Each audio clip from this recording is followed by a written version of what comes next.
प्रदेशों में जो चुनाव हुए, उन चुनावों के परिणाम का दिन था।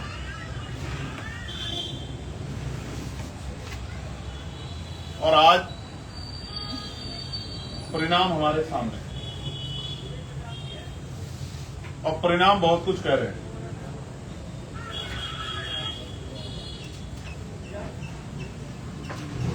इन परिणामों का आकलन करना, चिंतन करना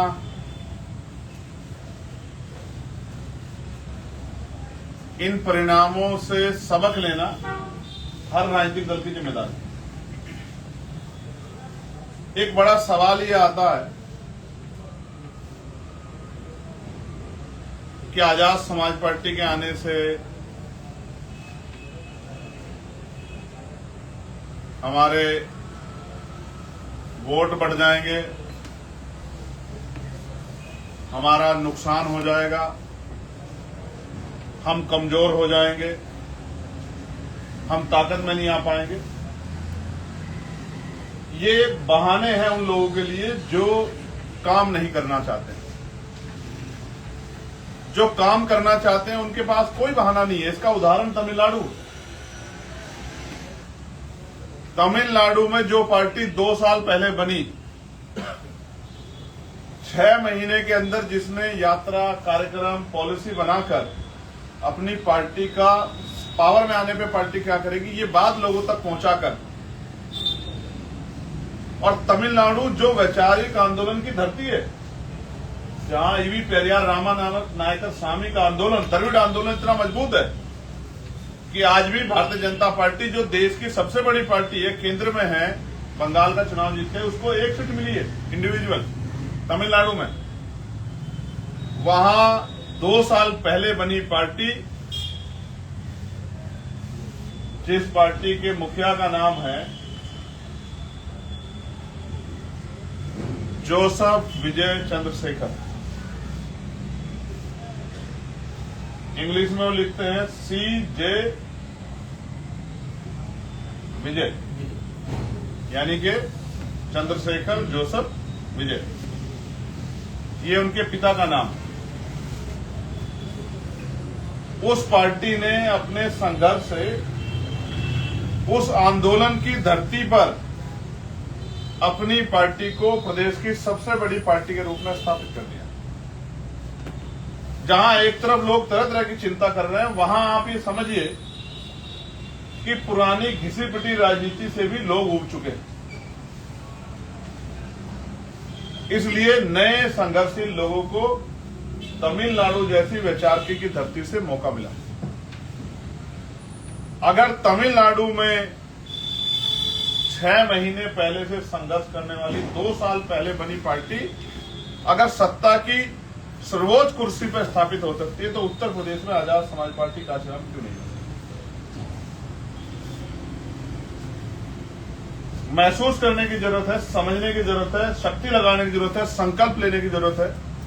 हम लोग भी वो कारनामा उत्तर प्रदेश में कर सकते हैं और करेंगे, क्योंकि उत्तर प्रदेश में 12-14 साल से जिस तरह का अन्याय का, आतंक का, जुर्म जाति का राज चल रहा है, वो उससे हम लोग पीड़ित हैं। हमारे मन में भी इच्छा है इस जुर्म जाति की सरकार को बदलने की। आप महसूस करके देखो, अगर तमिलनाडु के लोग ये सोचते कि भाई विजय को ताकत देने से हम कमजोर हो जाएंगे, ये कमजोर हो जाएगा, ये दल कमजोर हो जाएगा, हमारा नुकसान हो जाएगा, तो क्या आज टीवी के इतनी बड़ी पार्टी बन पाती? क्या वहां के लोग बुद्धि नहीं रखते हैं? क्या उन लोगों में दिमाग नहीं है? क्या उन लोगों को अपने प्रदेश के अपने लोगों की चिंता नहीं है?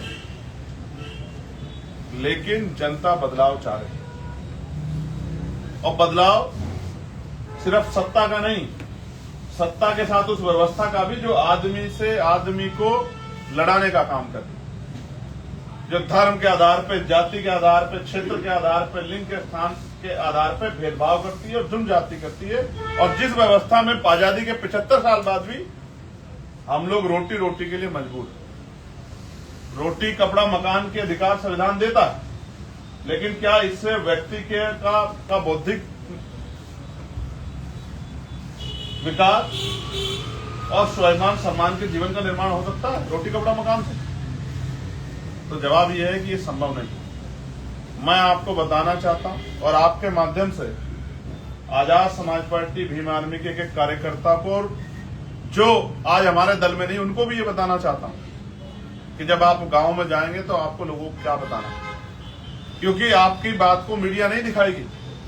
मीडिया यहाँ 1000-1500 लोगों की रैली को बहुत बड़ा चढ़ा के बताएगी, लेकिन आपने जो 20-20, 40-40, 50-50 लोगों की रैलियां की है उसको मीडिया नहीं दिखाई, क्योंकि मीडिया के भारतीय मीडिया का चरित्र आप जानते हैं कि वो एजेंडे के आधार पे बात को दिखाती है और एजेंडे के आधार पे बात को पहुंचाती है। ये वही मीडिया है जो जिनके चुनाव के बाद जब पोलिंग हो जाता है इनके सर्वे आते हैं और कई बार वो सर्वे झूठे साबित होते हैं, गलत साबित होते हैं, लेकिन ये मीडिया कभी माफी नहीं मांगती है। ये नैरेटिव बनाती है, माहौल बनाती है, लोगों की भावनाओं से खेलती है, छोटी छोटी घटनाओं को बड़ी बड़ी घटना करके सांप्रदायिक माहौल को बढ़ावा देती है और उसके बाद कई ऐसी घटना हो जाती, कई लोगों की जान चली जाती, इस मीडिया को कोई फर्क नहीं पड़ता। लेकिन मैं आपसे कहना चाहता हूं और आपके जरिए पार्टी के हर एक कार्यकर्ता से, प्रदेश के हर एक व्यक्ति से, किसान से, मजदूर से, महिलाओं से, नौजवानों से और बहुजन समाज के हर वर्ग से कहना चाहता हूं कि आजाद समाज पार्टी पावर में आने के बाद इस तरह के बदलाव करेगी जिस तरह के बदलाव से आपके और आपके बच्चों के जीवन में, आपके परिवारों के जीवन में ऐतिहासिक परिवर्तन होगा। कैसा कि हम 12वीं तक की पढ़ाई मुफ्त करेंगे, कक्षा 1 से लेकर और कक्षा 12 तक की पढ़ाई मुफ्त करेंगे। वो बच्चा किसी जाति का हो, किसी धर्म का हो, किसी क्षेत्र का हो, और चाहे वो हिंदी मीडियम में पढ़े या इंग्लिश मीडियम पढ़े। हालांकि हमारा एक और संकल्प ये है कि हम सरकारी स्कूलों को ही प्राइवेट स्कूलों से बेहतर बनाएंगे, लेकिन अगर कोई प्राइवेट स्कूल में भी पढ़ना चाहता है, क्योंकि उस तरह का तत्कालिक प्रथम साल में उस तरह की सरकारी स्कूल उतने हम पे जो है अवेलेबल नहीं होंगे, तो अगर कोई प्राइवेट स्कूल में भी पढ़ेगा, जिसके लिए आज अच्छी पढ़ाई के लिए इंग्लिश मीडियम के लिए 10,000, 5,000, 2,000, 4,000 रुपए खर्च करने पड़ते हैं मंथली, फिर वो कहते हैं वर्दी वहां से लाओ, जूते वहां से लाओ, किताबें वहां से लाओ, हर साल सिलेबस बदलो। मैं आपको विश्वास दिलाता हूं कि कोई मुनाफा सरकार एजुकेशन के विषय में नहीं लेगी और कक्षा 1 से लेके प्री नर्सरी से लेके 12वीं तक की पढ़ाई, जब तक 12वीं का मतलब क्या है कि बच्चा कक्षा 6 का जो नया हमारा नियम आ गया है कि कक्षा 6 का बच्चा पहली कक्षा में एडमिशन लेगा, 6 साल तक के बच्चे को आप पहली क्लास में एडमिशन दिला सकते हैं, उससे कम के को नहीं। तो 12 और 6 18 यानी कि बालिग हो जाएगा व्यक्ति, तब तक की उसकी पढ़ाई, जब तक उसका बौद्धिक विकास, क्योंकि भारत में वोट डालने की जो सीमा है वो 18 साल की है, तो 18 साल का आदमी को समझदार व्यक्ति माना जाता है। जब वो व्यक्ति अपने पैरों पर खड़ा हो जाएगा, अपने आप को, अपने भविष्य के निर्माण को, अपने सपनों को धार, विचार और रास्ता दे सकता है कि उसको डॉक्टर बनना है, इंजीनियर बनना है, वकील बनना है, जज बनना है, प्रोफेसर बनना है, इंजीनियर बनना है, इकोनॉमिस्ट बनना है, साइंटिस्ट बनना है, जब वो सोच सकता हो, सपने देख सकता हो, तब तक की उसकी पढ़ाई मुफ्त होगी। जिससे सबसे बड़ा फायदा क्या होगा कि आज गरीब आदमी अपने बच्चों को मजबूरी में सरकारी स्कूल भेजता, वहां पढ़ाई नहीं हो रही है, तो रेस की लाइन एक नहीं है। 12वीं तक जब सब बच्चे एक ही जैसे स्कूल में एक ही जैसी शिक्षा प्राप्त करेंगे, सब लोगों को इंग्लिश मीडियम की पढ़ाई होगी, तो आप देखना गरीब के बच्चों को भी आगे बढ़ने के लिए बेहतर विकल्प मिलेंगे। उसको किसी आगे हाथ नहीं फैलाना पड़ेगा, उसको मजबूत नहीं होना पड़ेगा, उसके माँ बाप को अपने बच्चों को पढ़ाने के लिए अपना पेट नहीं काटना पड़ेगा। मेरी बात का याद है। हम ये सुनिश्चित करेंगे कि पैसे की कमी के कारण या इलाज की कमी के कारण किसी की जान ना जाए। कुछ भी हो जाए, सरकार का कितना भी पैसा खर्च क्यों ना हो जाए, लेकिन किसी की भी जान हम लोग नहीं जाने देंगे। हर व्यक्ति की जीवन रक्षा करेंगे, चाहे वो सड़क से नुकसान उठा के आया हो, एक्सीडेंट हो जाए या कोई और किसी बड़ी बीमारी से पीड़ित हो, उसको दवाइयों के लिए अस्पतालों में लाइन नहीं लगानी पड़ेगी, बड़े बड़े हॉस्पिटलों के यहाँ अपनी जेब नहीं कटानी पड़ेगी। चाहे 1 लाख रुपए लगे या 1 करोड़ रुपए या 10 करोड़ या 100 करोड़ रुपए, हर व्यक्ति के जीवन सुरक्षा की गारंटी सरकार देगी और हर व्यक्ति का इलाज मुफ्त होगा। इस बात को हम लोग सुनिश्चित करेंगे, इतनी सुविधाएं हम लोग अवेलेबल कराएंगे। इसमें भी कोई मुनाफा सरकार नहीं देगी, जिससे कि किसी के परिवार का कोई महत्वपूर्ण व्यक्ति सिर्फ पैसों की कमी या इलाज की कमी का उनको छोड़ के ना करे। तीसरा और सबसे महत्वपूर्ण, हमारी सरकार ये सुनिश्चित करेगी कि सबकी सुरक्षा होगी। जो सुरक्षा आज नेताओं को, अधिकारियों को, विधायकों को, मंत्रियों को, जो सुरक्षा आजकल पूंजीपतियों को, व्यापारियों को, पैसे वालों को मिलती है, उससे बेहतर सुरक्षा की व्यवस्था आम आदमी के लिए होगी, गरीब आदमी के लिए होगी, गांव में रहने वाले अंतिम गरीब परिवारों के लिए होगी। कोई किसी की जान को कमजोर, उसकी कीमत को कम आके कोई किसी पे हिंसा नहीं कर पाएगा। मैं इस बात की गारंटी आपको। एक तरफ चाहे कितना बड़ा मजबूत आदमी हो, दूसरी तरफ चाहे कितना कमजोर आदमी हो, अगर कोई उनका वाद विवाद होगा तो प्रदेश की सुरक्षा व्यवस्था का माहौल ऐसा होगा कि वो उससे मुंह से वाद विचार तो कर सकता है, लेकिन हिंसा नहीं कर पाएगा। इस बात की गारंटी सरकार देगी। हर व्यक्ति की जीवन रक्षा करने का काम सरकार करेगी। सिर्फ जीवन रक्षा नहीं, उसकी धार्मिक स्वतंत्रता, उनके धार्मिक स्थलों की स्वतंत्रता, चाहे वो हिंदू हो, मुसलमान हो, सिख हो, जैन हो, हर धर्म की धार्मिक स्वतंत्रता, उनकी मान्यताओं का संरक्षण, उनके धार्मिक स्थलों का संरक्षण करने का काम हमारी सरकार करेगी। और जो परमिशन बाबा साहब अम्बेडकर की जयंती पे नहीं मिलती है, बंद कर दी गई है, जगत गुरु सतगुरु रविदास जी की शोभा यात्रा की नहीं मिलती है, सभी धर्मों का, धार्मिक के धर्मों का सम्मान रखते सभी उन मान्यताओं को आजादी मिलेगी जिनको कमजोर वर्गों के लोग भी प्राप्त करना चाहते हैं। पहली सुरक्षा, दूसरी धार्मिक स्वतंत्रता, इसका अधिकार भारतीय संविधान आपको देता है। चौथी और अति महत्वपूर्ण, जिससे देश का नौजवान और उत्तर प्रदेश का तो नौजवान पीड़ित है, कि हम व्यक्ति के लिए, उसके गरिमाई जीवन के लिए रोजगार की व्यवस्था करेंगे। जो बैकलॉग है उसको हम भरने का काम करेंगे। जो संविदा पे 5,000, 7,000, 9,000, 11,000 रुपए मजबूर किया जा रहा है व्यक्ति को 8-8, 10-10 घंटे काम करने के लिए, कोई भी कार्य ऐसा नहीं होगा जहां गरिमाई वेतन उसको ना, चाहे वो आशा बहन हो, आंगनबाड़ी हो, भोजन माता हो, पंचायत सहायक हो, रोजगार सेवक हो, पीआरडी का जवान हो, होमगार्ड भाई बहनों, सबके लिए। और जब तक रोजगार की व्यवस्था नहीं होती तो रोजगार भत्ता कम से कम 4,000 रुपए सरकार देने का काम करेगी। ये भी इस बात का भी मैं आपको बताऊं। रोजगार क्यों जरूरी है कि आपने पढ़ाई कर ली है, अपनी तरफ से अपने आप को तैयार कर लिया, लेकिन जब नौकरी नहीं आएगी, उस तरह के अवसर ही नहीं मिलेंगे तो क्या करेंगे। आज पढ़ा लिखा नौजवान, इससे क्राइम बढ़ रहा है, मजबूर है अपने घर को शक्ति देने के लिए, अपने माँ बाप के सपने पूरे करने के। रोजगार है ही नहीं, सरकारों ने व्यवस्था नहीं कर दी, इसलिए रोजगार नहीं मिल पा रहा। तो इसलिए हम लोग सुनिश्चित करेंगे कि हर कीमत पर प्रत्येक व्यक्ति को रोजगार मिलना ही चाहिए। अब उसका प्रबंध सरकार पक्की नौकरी देके, संविदा और ठेकेदारी की नौकरियों को मजबूत करके, लोन देके, कृषि और उद्योगों को बढ़ावा देके, हर वो प्रयास करके, स्किल डेवलपमेंट कार्यक्रम चला के हर वो प्रयास करके करेगी जिससे कोई भी परिवार रोजगार से अछूता न रहे, जिसको किसी का के हाथ फैलाना हो। हमारी सरकार महिलाओं का सशक्तिकरण, इस सरकार के झूठ की तरह नहीं, वास्तविक सशक्तिकरण, उनकी रक्षा, उनकी सुरक्षा सुनिश्चित करेगी। किसी बहन बेटी का अपमान और उन पर हिंसा ना हो, और हिंसा करने वाला किसी जाति धर्म का हो, किसी परिवार से जुड़ा हुआ हो, वो चैन से रात को घर नहीं सोएगा। ये सुनिश्चित करेगी 24 घंटे के अंदर अगर कहीं कोई घटना हुई है तो उसमें अपराध दायर करा के उस व्यक्ति की गिरफ्तारी 24 घंटे के अंदर सुनिश्चित हो। इस बात की व्यवस्था सरकार करेगी। और पीड़ित परिवार की सुरक्षा हो, उसके अंदर भय का, डर का माहौल ना हो कि सामने वाला मजबूत है, ये भी सुनिश्चित करोगी। और महिलाओं को घर पे रोजगार, और जो बुजुर्ग महिलाएं उनको पेंशन, जो आज 500-700 रुपए मिल रही है, उसको बढ़ा के 3,000 रुपए पेंशन करने का काम आजाद समाज पार्टी करेगी। उससे आगे बढ़ते हुए किसानों का ऋण माफ, किसानों का ऋण जो है वो माफ करने का काम सरकार करेगी। किसानों को नए अवसर और बहुत सारे इस तरह की जो नए बीज, नई जो है नीतियां बना के, नई जो है उस तरह की पॉलिसी लाके किसान को अपने पैरों पर खड़ा करने का काम करेगी। जिस दिन गांव का किसान अपने पैरों पर खड़ा हो जाएगा तो बहुत सारे रोजगारों का सृजन अपने आप गांव तक हो जाएगा। खेती किसानी को बढ़ावा देगी। गन्ने का मूल्य, जिस तरह पश्चिम में गन्ना है, गन्ने के मूल्य में बड़ा बदलाव करके गन्ने के मूल्य को बढ़ाएगी। और जो अन्य खेतियां है उनको भी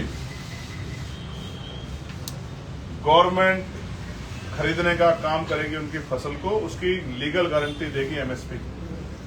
फिर उसके साथ मजदूर को न्यूनतम वेतन सुनिश्चित करेगी। ऐसा नहीं कोई मजबूत आदमी 200 रुपए में 150 रुपए में काम करा ले। एक निश्चित वेतन जो सरकार द्वारा प्राप्त हो गया है मान्यता, उसको न्यूनतम वेजेस को सरकार लागू करेगी। जो भी कार्य होगा उसी वेतन पे होगा, उसके अलावा कम वेतन कोई किसी को नहीं दे पाए। चाहे कंपनी में काम कोई करे, चाहे कोई फैक्ट्री में करे, किसी के खेत में करे या कहीं भी करे। साथ साथ दो महत्वपूर्ण काम, एक वो जिससे उत्तर प्रदेश में कल एक फैसला आया, जो फैसला था बिजली का, जिस पर सरकार पीछे हटी। मैं बताना चाहता हूं, सरकार आपके आक्रोश को देख के पीछे हटी है। जिस दिन चुनाव खत्म होगा, जिस तरह से बंगाल, ये 5 स्टेट के चुनाव तक सरकार ने पेट्रोल डीजल के दाम नहीं बढ़ाए, लेकिन आपने देखा होगा, मैंने पहले ही कहा था कि जिस दिन सरकार ये चुनाव का पोलिंग हो जाएगा, उस दिन आप देख लेना कि ऐतिहासिक वृद्धि करेगी पेट्रोल डीजल में। और वही हुआ, कहीं 10 रुपए की वृद्धि, कहीं 8 रुपए की वृद्धि। मैं आपको कह रहा हूं, जैसे अगर 2027 में सरकार रिपीट होगी तो ये पुनः, जब ये ऑप्शनल नहीं, ये सुनिश्चित कर देगी हर घर में प्रीपेड मीटर लगना ही चाहिए, और जो मीटर का बिल नहीं दे पाएगा उसके यहाँ बिजली नहीं रहेगी। ये इसका सवाल किसने खड़ा किया पार्लियामेंट में? लोकसभा में आपके सांसद ने, आजाद समाज पार्टी काशीराम के सांसद ने, आपके भाई ने, नगीना के सांसद ने ये सवाल खड़ा किया। मंत्री जी से सवाल पूछा और इस बात को भी सुनिश्चित किया कि ये ऑप्शनल है या ये स्थायी है, और मंत्री जी ने कहा कि ये ऑप्शनल है और कोई जबरदस्ती प्रीपेड मीटर नहीं लगा सकता। लगाएगा तो हम उस पर, आप हमें जानकारी दीजिए, हम कार्रवाई करेंगे। और उत्तर प्रदेश में तभी से विरोध शुरू हुआ और बड़े पैमाने पर जो विरोध हुआ, हालांकि लोगों के खिलाफ मुकदमे, लेकिन अक्सर लड़ाई लड़नी पड़ती है, डरना नहीं होता है। मजबूर हो गया सरकार को कल घोषणा करनी पड़ी कि प्रीपेड मीटर नहीं लगेगा, लेकिन हम इसको, इस पूरे प्लान को बदलाव चाहते हैं। पहले हमारे यहाँ कितने पैसे का बिल आता था? 400 रुपए का, 500 रुपए का, और हर परिवार उस बिल को देकर अपने आप को, उस बिल को चुका कर राजस्व भी देता था और बिजली की व्यवस्था भी होती थी। लेकिन प्राइवेट कंपनियों को जब बिजली दी गई है तो वही बिल 500 रुपए से बढ़ के 5-7 हजार रुपए तक चला गया। मैं आपको विश्वास दिलाता हूं, और पार्टी के लोग इस बात को जाके जोर शोर से कहें कि प्रीपेड मीटर नहीं, पुराना बिल, वही 400-500 रुपए का बिल सुनिश्चित करेगी सरकार, जिससे गरीब की जेब पे डाका ना हो। और शायद आप इस बात से असहमत हो, लेकिन पार्टी का ये निर्णय है कि शराबबंदी होनी बहुत आवश्यक है प्रदेश के अंदर। बहुत सारे झगड़ों की जड़ शराब है, बहुत सारे परिवारों के टूटने की जड़ शराब है, बहुत सारे बड़े बड़े विवादों की जड़, हिंसाओं की जड़ शराब है, और बड़े हमारे नौजवान तबके को जमी दर्ज करने के लिए, उनको बुरी हालातों में धकेलने के लिए, उनको बर्बाद करने का बहुत बड़ा काम शराब ने किया है। तो सरकार बनने पे हम लोग शराबबंदी करेंगे, सुनिश्चित करेंगे कि शराब बंद हो। शराब के नाम से जो परिवार टूट रहे हैं, ग्रामीण क्षेत्रों में नौजवान बर्बाद हो रहा है, हमारी युवा शक्ति कमजोर हो रही है, जो हिंसा और परिवारों में तकलीफ हो रही है, वो बंद हो जाए, इसको सरकार सुनिश्चित करेगी। मैं आपसे बस ये कहना चाहता हूं कि आपको कोई मीडिया नहीं दिखाएगा। इसी बात को कल कोई और मेरी बात को कॉपी करके अपनी पार्टी की उससे बोलेगा, किसी पार्टी का नेता बोलेगा, सरकार मीडिया कहेगी बहुत अच्छी पॉलिसी लेके आ रहे हैं, बहुत अच्छी बात कर रहे हैं। ऐसे ही कौन कहता था कि विजय जो है, जोसेफ विजय चंद्रशेखर टीवी के राष्ट्रीय लीडर जो है, वो सबसे बड़ी पार्टी बन जाए। कोई कहता 10 सीट जीतेंगे, कोई कहता 5 सीट जीतेंगे, कोई कहता था कि वोट तो मिल जाएगा लेकिन बहुत बड़ी ताकत तो नहीं बनेंगे। लेकिन कहते हैं ना कि संघर्षों के साय में घनघोर जवानी चलती है, पलती है, इतिहास उधर झुक जाता है जिस ओर जवानी चलती है। अगर जवानी और जमाना तय कर ले, लोकतंत्र है, तो जो वहां हुआ है सबके विरोध के बाद, बड़े बड़े नेता 3-3 बार के मुख्यमंत्री को जनता ने हरा के संघर्ष करने वाले लोगों को, नए लोगों को मौका दे दिया। मैं आपको बहुत जिम्मेदारी से कह रहा हूं, कब तक हम ये झूठ कहते रहेंगे कि ये इसको कमजोर कर रहा। मैं पूछना चाहता हूं, तमिलनाडु के लोग क्या आपसे कम पढ़े लिखे हैं? उनको नहीं पता कौन कमजोर कर रहा है, कौन ताकत दे रहा है? उन्होंने ऐसा फैसला क्यों लिया? क्योंकि वो जानते हैं कि किसी पिटी राजनीति से अब इस प्रदेश का भला होने वाला नहीं है, इसलिए उन्होंने फैसला लिया। उत्तर प्रदेश के अगर हमारा संगठन, हमारे नौजवान, हमारे सीनियर लोग, हमारी पार्टी के जो और हमसे प्यार करने वाले, समर्थन रखने वाले बुद्धिजीवी अगर वो संघर्ष कर लें तो अगले 8 महीने बाद, हम पे भी इतना ही समय बचा है 6-7 महीने का, उत्तर प्रदेश में भी ऐसे ही परिवर्तन की बात आपको देखने को मिलेगी। और जिस दल को मीडिया नजरअंदाज कर रहा है, नाना कर रहा है, कौन कहता था कि नगीना से जीत जाएंगे चंद्रशेखर? कोई नहीं कहता था। सिर्फ हमारे कार्यकर्ताओं का हौसला कहता था, उनकी उम्मीदें, उनका संघर्ष कहता था। कोई मीडिया नहीं कहता था। जैसे आपने अपने संघर्ष से उन सबको रिजल्ट देके साबित किया, ऐसे ही आप उत्तर प्रदेश में भी साबित करेंगे, ऐसा मेरा विश्वास है। लेकिन मैं आपसे आग्रह करना चाहता हूं कि आप जाएं, जो मेरे द्वारा जो बात कही गई है इसको घर घर तक पहुंचाएं। आप जिस गांव में जाके महिलाओं को इकट्ठा करके कहेंगे कि हम शराबबंदी करेंगे, मैं गारंटी दे कहता हूं वो आपको आपके कार्यक्रम को आगे बढ़ाने के लिए आर्थिक सहयोग भी करेंगे। आप जाओ, मेरी बात को मैं गारंटी देता हूं, आप जाके किसी बस्ती में जाके मेरी बात को कह करेंगे। आप बिजली से जिस तरह का लूट मार हो रही है, डकैती पड़ रही है गरीबों पे, आप जाके मेरी बात को कह के देखो, गरीब आपके साथ खड़ा हो जाएगा। आप किसान के बीच में जाके, ये जातियों बटा समाज, आप किसान के बीच में जाके कह के देखो मेरी बात को, किसान आपकी वाहवाही करेगा, आपके साथ खड़े होकर चलने की बात करेगा। आप मजदूरों के बीच में जाके कहते हो, जो मजदूर चौराहे पे बिकने आता है, बिना काम के चला जाता है, उसके बीच में जाके मेरी बात को कह के देखो, वो मजदूर आपके साथ खड़ा हो जाएगा, तन मन धन से आपका साथ देगा। अमीर आपका साथ देना दे, वो गरीब मजदूर आपका हितैषी, आपका भाई बन के कंधे से कंधा मिला लेगा।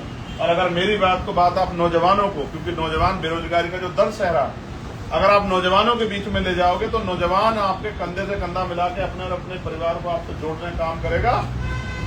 नौजवान आपकी शक्ति बनने का काम करेगा, प्रदेश में बदलाव करने का काम करेगा। और जो मैंने आपसे बात कही है सुरक्षा की, आज हर परिवार चाहता है, चाहे व्यापारी हो, किसान हो, मजदूर हो, नौजवान हो, महिलाएं हो, बेटियां हो, हर व्यक्ति चाहता है सुरक्षित रहे। लेकिन इस गुंडागर्दी सरकार में कोई सुरक्षित नहीं है।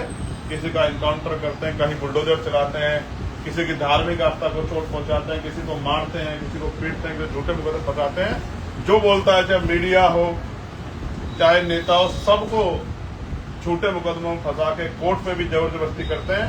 अगर आप सुरक्षा की बात को लेकर जाओगे तो लोगों में आशा, विश्वास, मजबूती पैदा होगी। और हेल्थ पॉलिसी और एजुकेशन पॉलिसी अब तक कोई सरकार ऐसी लेके नहीं आ पाई जो मैंने आपको बीच में रखी। 12वीं तक की शिक्षा, जब गरीब का बेटा भी, मजदूर का बेटा भी अच्छी शिक्षा, आप सुनिए, सिर्फ शिक्षा नहीं, उसके लिए उसको कुछ नहीं लेके जाना, उसको सिर्फ स्कूल में जाना है। और बदलाव करेंगे एजुकेशन पॉलिसी में, 7 बजे की जगह 10 बजे स्कूल चलाएंगे। स्कूल अच्छे होंगे, गर्मियों में एसी की व्यवस्था होगी, सर्दियों में हीटर की व्यवस्था होगी। 10 बजे बच्चा जाएगा, 3 घंटे पढ़ के आएगा, ना माँ बाप को सुबह उठ के भागना पड़ेगा, ना बच्चा आधी नींद में जाएगा, पढ़ने के लिए जाएगा, विचार लेके जाएगा, सपने लेके जाएगा। और पढ़ के जब वापस लौटेगा तो अपने परिवार के सपनों में उनकी ताकत, उनके परिवार के सपने जब वो देखेंगे कि हमारा बच्चा कल कामयाब होगा, उन परिवारों को सपने देखने की शक्ति मिलेगी। और जब वो सपने पूरे होंगे तो वो आपका धन्यवाद करेंगे। किताबें सरकार देगी, उसको वर्दी सरकार देगी, उसको जिस जिस चीज की आवश्यकता आगे बढ़ने के लिए, पढ़ने के लिए, उसके बौद्धिक विकास के लिए, उसके शारीरिक विकास के लिए, वो खाने पीने लेके हर चीज की व्यवस्था सरकार करके देगी स्कूल में। आप मेरी बात को याद करना, एक ऐसा भारत बन जाएगा, एक ऐसा उत्तर प्रदेश बन जाएगा जिसकी कल्पना नहीं की होगी नेताओं ने। क्योंकि नेता तो इन बड़े बड़े स्कूल खोल के बैठे हैं, बड़े बड़े हॉस्पिटल खोल के बैठे हैं, ये इस पॉलिसी को कभी किसी कीमत पर स्वीकार नहीं करेंगे। इसलिए नजरअंदाज भी करेंगे, आपका विरोध भी करेंगे। लेकिन आपकी जिम्मेदारी है कि आप जो राजनीति कर रहे हैं महापुरुषों के विचारों पर चल के, तो वो व्यवस्था परिवर्तन की होनी चाहिए। जो नहीं हुआ वो होना चाहिए। 12वीं तक का बच्चा जब अपने पैरों पर खड़ा होकर पढ़ के आएगा और फर्रेटेदार अंग्रेजी बोलेगा, जिस तरह के अवसर हम लोगों को नहीं मिले, चाहे वो ब्राह्मण का बेटा हो, चाहे वो राजपूत का हो, चाहे वो बनिए का हो, चाहे शेड्यूल कास्ट का हो, चाहे शेड्यूल ट्राइब का हो, चाहे वो मुसलमान का हो, चाहे वो जैन का हो, सिख हो, जब वो बराबर की शिक्षा लेंगे तो सिर्फ भारत में नहीं, सिर्फ उत्तर प्रदेश, पूरी दुनिया में अपने आप को उड़ने के लिए पंख लगा के अपने आप को रोजगार के लिए तैयार करेंगे, स्वाभिमान सम्मान के जीवन के लिए तैयार करेंगे। इसी से बदलाव होगा, इसी से गरीबों के जीवन में खुशहाली आएगी। वरना 500 रुपए, 2000 रुपए देके, किसान सम्मान निधि के 500 रुपए महीने के देके किसी का भला नहीं होने वाला। इसलिए मैं आपसे आग्रह करना चाहता हूं, आप जाओ, बोलना सीखो। मीडिया नहीं दिखाएगी, अखबार नहीं दिखाएगा, आपकी जबान में इतनी शक्ति होनी चाहिए कि मेरे द्वारा जो बात कही गई, इतनी देर में आप अपनी बात अगर गांव में जाकर कह दोगे, मैं गारंटी देता हूं कि उस गांव का बच्चा आपसे जुड़ जाएगा, आपके साथ खड़ा हो जाएगा। और जब वो संगठित हो गए, जाति धर्म से ऊपर उठ के आपको वोट करेगा, आपकी ताकत बनेगी, तो उत्तर प्रदेश में ये सारी पॉलिसी लागू होगी और लोगों के जीवन में बदलाव होगा। और फिर पुरानी घिसी पिटी बातें करते रहोगे तो फिर आपके हिस्से में वही आएगा जो दूसरे लोगों के हिस्से में आएगा। जहां एक तरफ सरकार ने गुंडागर्दी से लूट लिया है चुनाव, बंगाल का जो आपने मैंने सबने देखा, लेकिन वहीं तमिलनाडु ने एक नई शक्ति, एक नया संदेश देश की राजनीति को देने काम किया कि हम युवा राजनीति को मौका देना चाहते हैं। उस युवा राजनीति में आप और मैं बराबर के हिस्सेदार हैं। हम सब लोगों को मिलकर काम करके इस शक्ति को आगे बढ़ाते हैं। हम खेल प्रकोष्ठ को भी मजबूत करेंगे, हम खेल को भी मजबूत करेंगे। हम ग्रामीण क्षेत्रों में पढ़ने रहने वाले लोगों को, नौजवानों को, बच्चों को भी मुख्य धारा से, खेल की मुख्य धारा जोड़ने का काम करेंगे। उस तरह से मिनी स्टेडियम, बड़े स्टेडियम, उस तरह की पॉलिसी लाके उन बच्चों का शारीरिक बौद्धिक विकास करते, उनको देश के लिए बुलंदियों पे पहुंचाते हुए उनको देश को गौरवान्वित करने के अवसर देने का काम भी हम लोग करेंगे। ये हमारी प्रायोरिटी है। हम 1000 काम नहीं करेंगे, लेकिन हम अपने राजकाज में पहले 10 काम ऐसे करेंगे जिससे लोगों के जीवन में बदलाव आ जाए। और इसको वही लोग प्रसारित करते हैं जो इस पीड़ा को समझते हैं। भूखा रोटी के दर्द को समझता है। जिसको भूख लगी और रोटी ना समय मिले, उसको रोटी की अहमियत का पता होता है। प्यासे को पानी की अहमियत का पता होता है। जो धूप में तप रहा हो उसको गर्मी का एहसास होता है। जो ठंड में कांप रहा हो उसको सर्दी का एहसास होता है। जिसने अपमान ना सहा हो उसको अपमान का क्या पता है। और जिसने अन्याय ना सहा हो अन्याय के खिलाफ लड़ेगा कैसे, सब कुछ आपके सामने। जब वहां से यहाँ तक का रास्ता तय किया इन कठिनाइयों में, तो आगे का रास्ता तो बड़ा आसान है। लेकिन शर्त यही है कि सब लोग लक्ष्य को ध्यान में रख के काम करें, व्यक्तिवाद से बचें। तो मुझे लगता है ये काम मुश्किल नहीं। और रहोगे व्यक्तिगत में और नहीं जाके फील्ड में काम करो। हर एक व्यक्ति को संकल्प लेके काम करना चाहिए कि मुझे मेरे प्रदेश के लिए काम करना है, मुझे मेरे गांव के लिए, मेरे जिले के लिए, मेरे कस्बे के लिए, मेरे शहर के लिए, मेरी विधानसभा के लिए, मेरे प्रदेश देश के लिए काम करना है। तो एक बदलाव आ जाए और आप पे मौका है, सबको मौका नहीं मिलता। आपने मुझे सुना, आप सबका बहुत बहुत धन्यवाद। मेरी आशा और विश्वास कि आप जाके इस काम को करेंगे और तेजी से आगे बढ़ाएंगे और चैन से नहीं बैठेंगे, कमर कस के एक जुड़ जाति की सरकार को बदलने का काम करेंगे और अपनी सरकार बनाने के लिए मेहनत करेंगे। ऐसा मेरा धन्यवाद आप सबके लिए मुकम्मल।